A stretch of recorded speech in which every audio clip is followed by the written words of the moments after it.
class 6th D, and I am going to tell a story in my language Malayalam.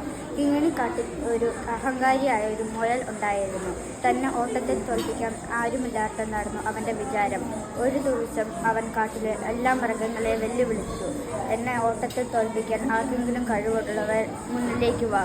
ഇവൻ്റെ അഹങ്കാരം എന്നെ തീർക്കണമെന്ന് ആലോചിച്ച ഒരു മുയൽ പറഞ്ഞു, ഞാൻ നിന്റെ കൂടെ ഓട്ടത്തിന് തയ്യാറാണ്. ഇവനാണ് എന്നെ ഓട്ടത്തിൽ തോൽപ്പിക്കാൻ പോകുന്നത്. അങ്ങനെ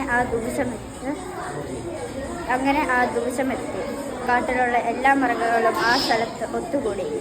ആമയും മുയലും ഓട്ടത്തിന് തയ്യാറായി. രണ്ടുപേരും ഓട്ടം തുടങ്ങി. മുയൽ കുറച്ചു ദൂരം ചെന്നപ്പോൾ തിരിഞ്ഞു നോക്കി. ആമ പതുക്കെ എഴഞ്ഞെഴഞ്ഞ് വരുന്നത് മുയൽ കണ്ടു. ഇവനൊരു വിഡ്ഢി തന്നെ, എന്തായാലും ഒന്ന് ഉറങ്ങിയിട്ട് ബാക്കി ഓടാമെന്ന് പറഞ്ഞ് മുയൽ ഒരു ട്രീയുടെ താഴെ പോയി ഉറങ്ങി. അപ്പം തന്നെ കുറച്ചു നേരം കഴിഞ്ഞപ്പോൾ ഒച്ചയും ബഹളവും കേട്ട് മുയൽ എഴുന്നേറ്റ് നോക്കിയപ്പോൾ ആമ മത്സരത്തിനകത്ത് വിജയിച്ചിരിക്കുന്നു. മുയൽ ഞെട്ടിപ്പോയി. അഹങ്കാരിയായിരുന്ന മുയലിനെ പിന്നെ ആരും ആ കാട്ടിൽ കണ്ടിട്ടില്ല. ഈ കഥയിലെ ഗുണപാഠം: ഏറ്റവും കൂടുതൽ അഹങ്കാരം നമ്മൾ കാണിക്കാൻ പാടില്ല.